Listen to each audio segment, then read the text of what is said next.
stars and Fox News contributors. Listen and subscribe now by going to foxnewspodcasts.com. Information you want, truth you demand. It's Brian Kilmeade. For political purposes, you can look presidential by showing up downtown. La radio en New York. Or coming out of the White House and something. But he does not want to go to New York because he's showing the city consideration policies. He's supposed to be giving more money to everybody because he screwed up the border so bad, and he's not. And the mayor's called him out. The governor's called him out. Porque diga, pero son azules un espejo. I'm Emily Campagno, host of the Fox True Crime Podcast.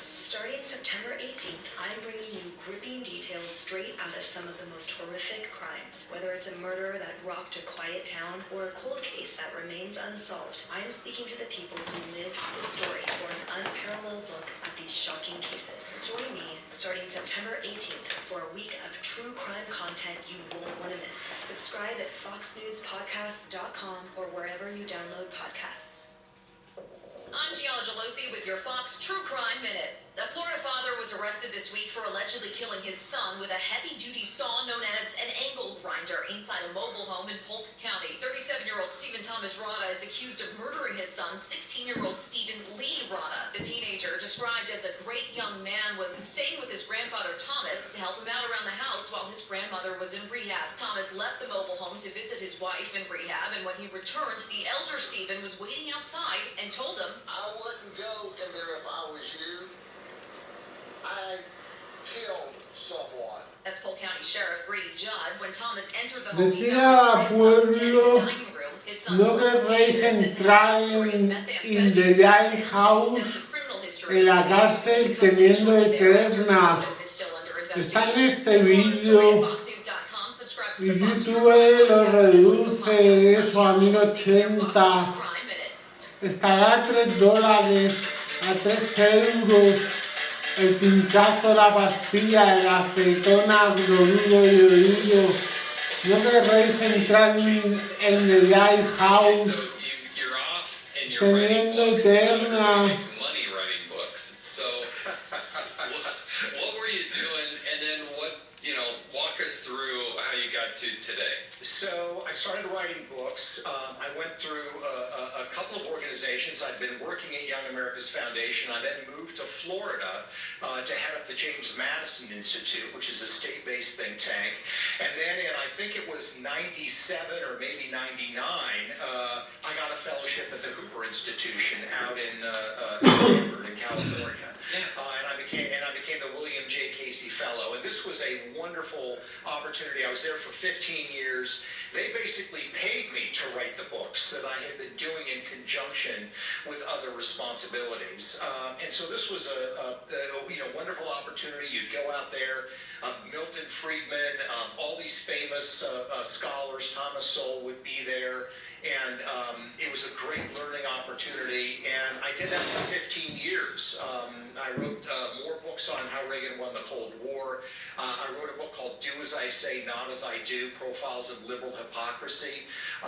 And the book was really about Jason, which is kind of, I would say, sort of my personal philosophy, is it basically argued that people on the left want to impose these views or these systems on us, but when it comes to their own private lives, they actually live like conservatives. That in other words, people that push, we need public schools to be strong, and we don't need private schools, and we don't need school choice, would then, of course, send their own children to private schools. Or I had a chapter in there on Gloria Steinem. Gloria Steinem would, talk about women don't need men, and marriage is this antiquated system.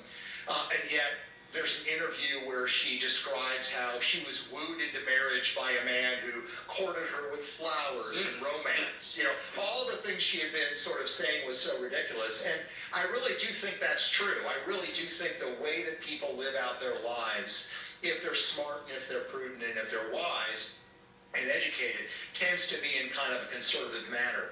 And that was the first book that I wrote that made the New York Times bestseller list. So I did it for a very long time, not selling a lot of books, but just passionate about doing this. And that was really kind of a turning point. After that, the book book started selling well, getting attention on the national stage. I wrote a book called Throw Them All Out, which was about insider trading on the stock market by members of Congress. Yeah. I ended up partnering with 60 Minutes and doing a segment on that. I wrote another book called Extortion about arguing that the problem in Washington, D.C. may be less of an example of, let's say, bribery and more as a problem that certain politicians are extorting donations out of, businesses and associations, etc. Partnered with 60 Minutes on that as well. And then moved on to Clinton Cash and some of the other books that are more well known. So it's been, incredibly rewarding. I left the Hoover Institution in 2015. I had started a group called the Government Accountability Institute in 2012, and I've been doing that kind of full-time ever since, really focusing on these corruption issues. And we're primarily a research organization, and our goal is always to say that we can explain to people when corruption is happening without actually using the word corruption. The evidence itself should be so compelling that you should not have to use that word to describe what is clearly a corrupt act. And that's kind of the high bar that we try to set for all of our research. So walk us through that process, because you always seem to be a good year ahead of everybody else. Like, all of a sudden the book will come out and it's so timely and you're like, oh, he must have written this last week. I mean, that's the way these things appear. And what I've admired about the way and the process you've done it, and look, I've been there, I've visited, I've met with the research teams and all this, and it is amazing. But a book like what you're writing takes, a year and a half to put together. And yet it seems so fresh when it comes out. How do you do that? Like, how do you project out, hey, this is what people are going to be interested in, and here's something that just doesn't smell right? Yeah, it's a good question. And it's probably less of a science and more of an art. And sometimes it works and sometimes it doesn't. It depends. So Clinton Cash, for example, there had been a lot of sort of murmurings about the Clintons and about foreign corruption, and this was 2013. She had, been Secretary of State. She was no longer Secretary of State. Rumors she might run for president, and I thought, let's definitively answer the question: is there corruption there or not? So we spent 2013 and part of 2014, about 18 months, digging into everything. I mean, I'm talking about Ukrainian shipping records. I'm talking about corporate corporations in Panama, all over the place. The research is always the lengthiest part, and I would argue the most important, because if that doesn't go well, you don't have a book. Right. But I knew that there was a possibility that Hillary was going to run for president, and that there was an interest in this subject. So sometimes it's trying to project ahead and thinking, where is the country going to be 2-3 years from now? That's, I think, the biggest advice that I can give to anybody who wants to do this kind of writing is, we tend to look at the headlines today and say, what would be a great book right now? Well, the point is, you don't have a book coming out now. You're going to have a book coming out maybe 18 months from now or 2 years from now. So you have to try to anticipate where the current of the national conversation is going. So sometimes it's just looking ahead, and somebody may be running for office, or there may be an issue coming forward, or somebody's in greater prominence. Sometimes it's just a trend line. With Red-Handed, which is my most recent book, there have been lots of murmurings and discussions about China, the rising threat from China, the fact that Wall Street and these politicians, the Bidens, for example, or Mitch McConnell, have these China ties. And I thought, let's look at everybody. And again, that was a 2-year process. So a lot of times it works, sometimes it doesn't. But I think with a book, even though we think of books as these antiquated, old delivery vehicles for information, you still have to be forward-looking, because the process of producing one is so difficult and so complicated. Well, and that's what I've also appreciated about you. You've looked at it in terms of what's going well, what's not going well, but not in a purely partisan way. I mean, I go back and I read these books, and you're just fascinated by these stories, just one after the other. and you start to realize, whoops, there's some Republicans in there as well. But that gives you, I think, a degree of credibility that's what becomes so compelling, is that it's not just through a spectrum of just one party over the other. And the amount of research and stuff that you do, I had my most recent book, The Puppeteers, the people who control the people who control America. Yeah, I mean, people look at it and say, oh, sure, Joe Biden and Kamala Harris with some, like marionettes with a puppeteer. That makes so much sense, like right now. But, 18 months, 2 years ago, when we were coming up with this idea, it was, hey, let's find out who's really pulling the strings. Let's start following the money, and that led us to this. And then people look at it and they say, oh yeah, the Puppeteers, of course. Why didn't more people come out with that book? And right, but it wasn't so obvious maybe a year and a half, 2 years ago. Oh no, absolutely right. And the point is, you looked at Biden and some of these other leaders in Washington through a different lens. People, sometimes, let's do another Biden book and say how bad Biden is as president. And what you really did in that book, and I think you did a great job, was try to figure out, wait, what is actually behind all of this? Right. I'm not saying Biden's a completely empty vessel. I'm not saying that, but the simple fact of the matter is there are levers and switches that are driving him. And it's not just a simple question of spending 2 weeks on Google trying to figure that out. You actually have to kind of dissect what are the forces, who are the people. Well, you want to name names, you want to speak in generalities, and that to me is the essence of a great book, because you learn something. It's not predictable, but it's very hard. And you put a lot of work into that book, and the researchers put a lot of work into that book. And I agree with you. I mean, the biggest issue with corruption in my mind is it's a human condition.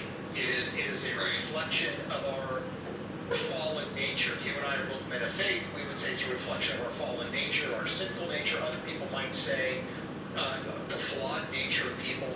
But it's a human problem. It's not a red or a blue problem. Now, one dynamic I think that is slightly different is the question is, what is your approach to government? If you believe that human beings are flawed and are prone to corrupt acts, do you actually want to give them more power, or do you want to give them less power? I actually want to give them less power, because giving them more power is just going to make it worse. And that to me is always the ultimate question when somebody is spouting a policy position is, does this give more power to Washington or less? Because as Jefferson said, the more they can do something for you, they can do something to you, or they can do something for themselves. And that's what we always, I think, have to keep in mind in anything that's being pushed by anybody in Washington.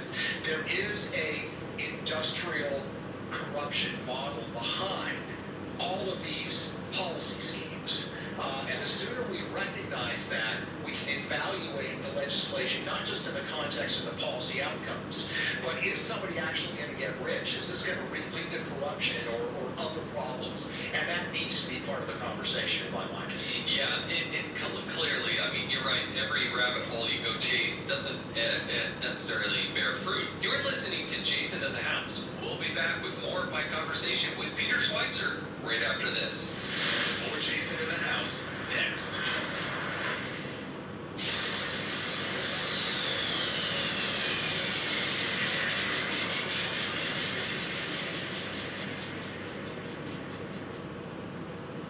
From the Fox News Podcasts Network. Hey, it's Will Kane, co-host of Fox and Friends Weekend. Join me as I share my thoughts on a wide range of topics, from sports and pop culture to politics and business. With the help of newsmakers and personalities, I will provide you my free, unfiltered, uncancelable opinion on the hottest topics in America. The Will Kane Podcast. Subscribe and listen now at FoxNewsPodcasts.com or wherever you get your podcasts. America is listening to Fox News. Information you want, truth you demand.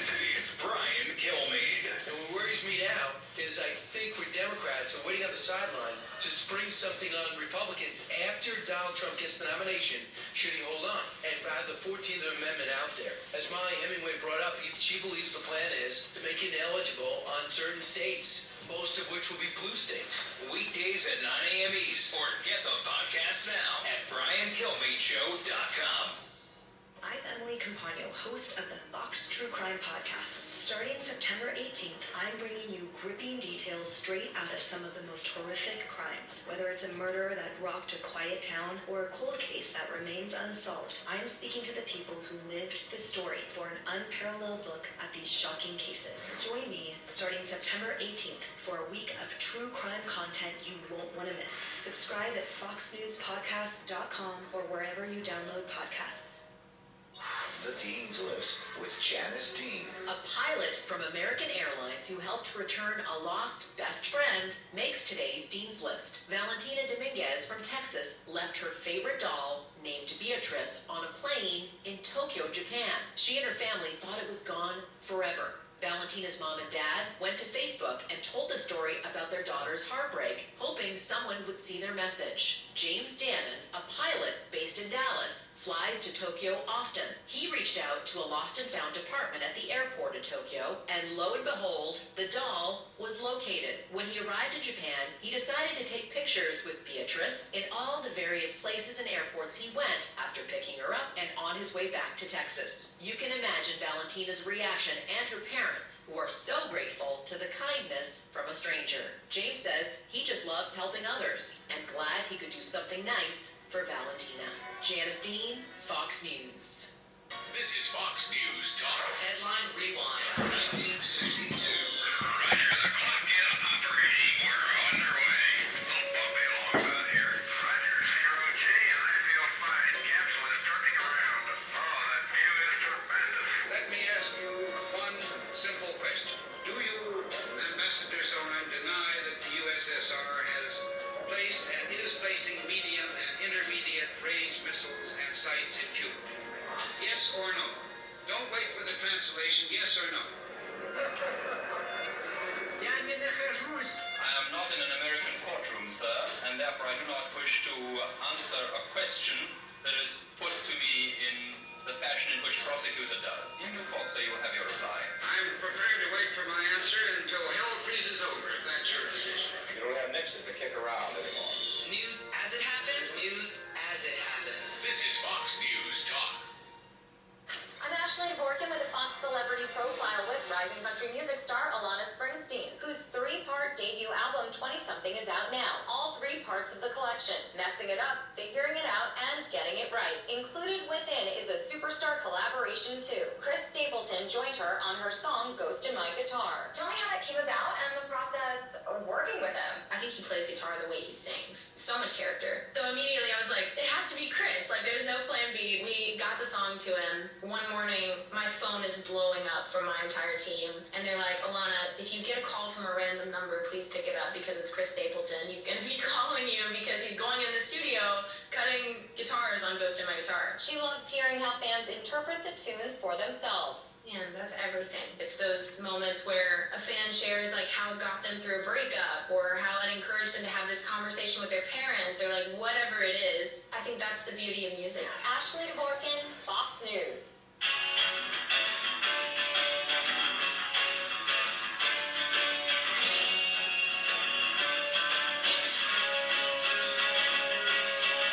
This is Jason in the house. I do a thing where, to get to know you a little bit better, Peter, we're going to ask you some rapid questions, and I don't care how many books you've written or how much research you've done, you're not properly prepared for this. Okay, good. I'm looking forward to it. This is fun. All right. First concert you attended? Billy Joel. That's pretty legit right there. I would like to see him in Madison Square Garden before. He does this like once a month, and I would love to see him do that. That would be great. All right. High school mascot. What was your high school mascot? New school, I guess it was, as you mentioned earlier. The Kentwood Conquerors. The Kentwood Conquerors. So that's good. I like that. It's aggressive. It's tough. It's not an animal. So yeah, the Kentwood Conquerors. Well, it'd be interesting to see if the political correctness of today still allows that to be in place. What was your very first job? Yeah, we actually got a check for doing something. Like so many Americans, McDonald's. I worked the grill at McDonald's in Kent, Washington. You know, I've done a bunch of these podcasts now. It is the number one most answered one. McDonald's is by far the leader in terms of hiring and teaching young people how to. I'm highly impressed. I did not know that you had fry skills. That's good. I have fry skills, and I got to tell you, back in the day in the 80s, if you had a job at McDonald's, you had stroke. I mean, that was considered like the cool place to work when I was in high school. So that helped me on the social scale, helped to mitigate some of the nerdiness. Yeah, I was going to say you needed some help. You needed help. So, absolutely. I don't know that it got you back to neutral, but it was at least trying to poke your head up above water. There you go. Yes, exactly. Did you have a pet growing up? Yes. I had a German Shepherd dog named Kaiser, who tragically was hit by a car, and we had to put him down. Kaiser, and then we had a bunch of cats. I've always been, people always say I'm a cat person, I'm a dog person.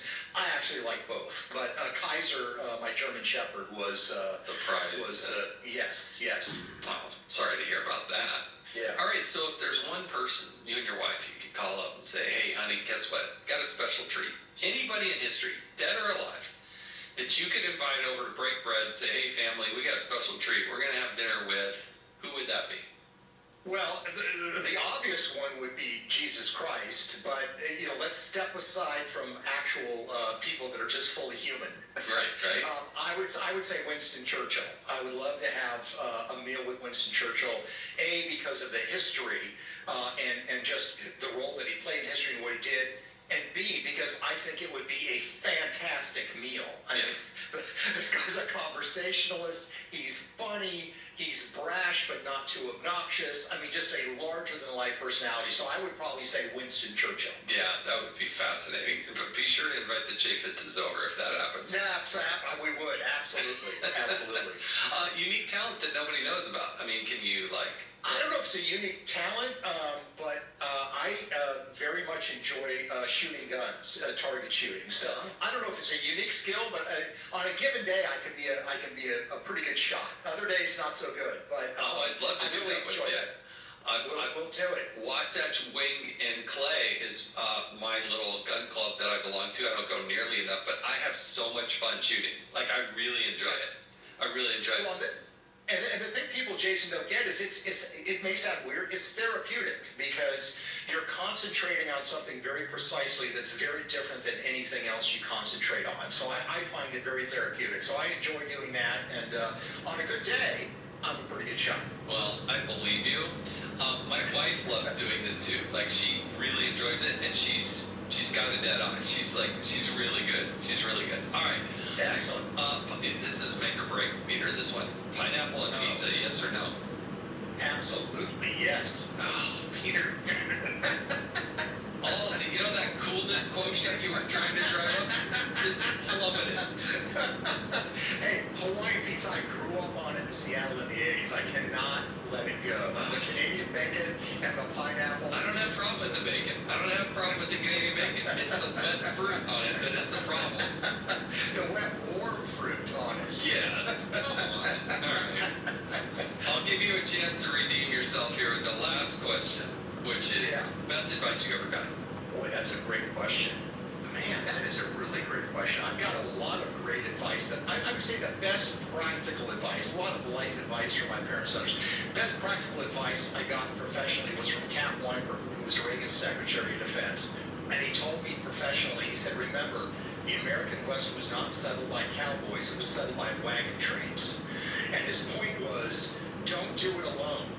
If you do it alone, you're going to get ambushed, you're going to get attacked, good luck. If you have a group of good friends that you trust and that you're with, you can protect each other, support each other, reinforce each other. So that's, I think, very good practical advice to anybody in the professional work they're doing. You're going to need allies. You want allies. Be there for them, and they will be there for you. Oh, great advice. Love chatting with you about this. Again, Peter Schweitzer, he's got a new book coming out evidently in January. He's had some smashing hits that have really changed the trajectory of how we look at government and exposed a lot of things that needed fixing and still do, quite frankly. Be sure to tune in next week with Peter. We're going to talk a little bit more in depth about the Biden and the Biden family corruption that's coming up. And until then, Peter, thank you again for joining us on the podcast.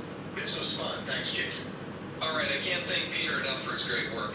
Next week, we're going to do a podcast with Peter and we're going to dive deep into the Biden corruption.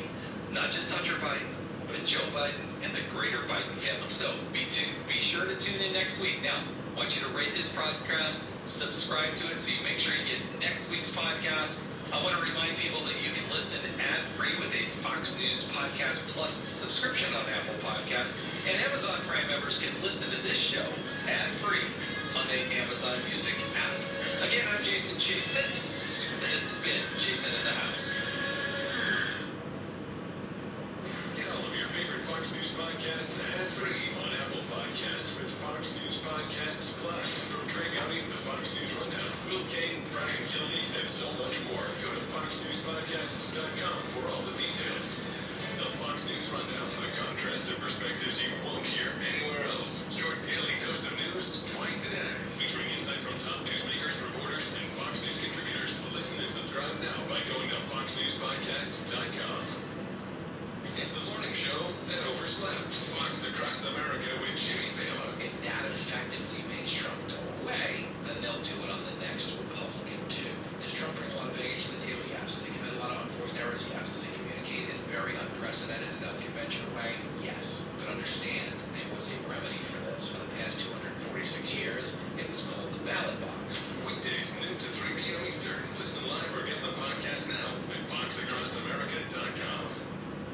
Now on Fox Nation, the killer interview with Piers Morgan. Everybody in prison says they're innocent. A new exclusive series that takes you behind the prison walls. We need to expose the truth. If they was an mind. And into the minds of 8 of the nation's most notorious killers. Executed. I'm really sorry, man. Yeah. It's my job to answer your questions. Your job to answer mine. How can I believe you? I don't care if you do it now. The killer interview with Piers Morgan, streaming now on Fox Nation, part of Fox Justice. Sign up now and get your first 3 months of Fox Nation for $1.99. This is Fox News Talk. Headline Rewind. 1993. Our democracy must be not only the envy of the world, but the engine of our own renewal. There is nothing wrong with America that cannot be cured by what is right with America. At 12:18 this afternoon, we got a call for a reported explosion in the basement of 3 World Trade Center. I was going across the room. Everything went black and it felt like a tomb. And then the lights came on, safety lights, and we ran out just trying to find a way out. It took like 2 hours to get down. People were passing out and it was horrible. Ladies and gentlemen, the dying for peace has come. On July 2nd, 1991, I had sexual relations with Amy Fisher at the Freeport Motel. News as it happened then, news as it happens now. This is Fox News Talk. The Texas Attorney General acquitted. I'm Ted Lindner, Fox News and Battle. Texas Attorney General Ken Paxton acquitted on Saturday of charges of corruption, bribery, and abuse of power. The Texas State Senate voted to clear him, which allows him to reclaim his role as the state's top lawyer. He'd been accused of using his office to protect a donor. But Paxton's still facing a trial on felony securities fraud charges and remains under a separate FBI investigation. Well, the National Weather Service still warning of possible strong rip currents this evening for New England, as well as some heavy rain still in the eastern portions of the state of Maine. Tens of thousands of people in Maine lost power over the weekend as Hurricane Lee, the remains of it now moving across Canada. Many trees knocked over, roads blocked as well. I think a lot of people here in the Portland area are breathing a sigh of relief. It doesn't seem like the impacts of now Tropical Cyclone Lee were as bad as initially anticipated, and now really all that's left to do is check out the ocean. Some beautiful, massive waves crashing right now here by the seashore. It's become quite the attraction. Lots of people coming out to take pictures. Some 12-footers out there out to sea, and for some brave enough to do it, there's some surfers out there just heeding the siren call of the crashing waves. Fox Weather's Max Gordon, the governors of both Maine and Massachusetts had declared a state of emergency ahead of the storm. And new negotiations in Michigan today between the United Auto Workers Union and the 3 big automakers. The UAW president tells us he is back at the bargaining table today, trying to work out a deal. Also in Michigan today are members of the Biden administration that the president sent here to try to help with negotiations. But I asked the UAW president Sean Fain if he wants their help, and he kind of brushed it off. He wouldn't even say he'd let them into the building. Fox's Grady Trimble there. America's listening to Fox News.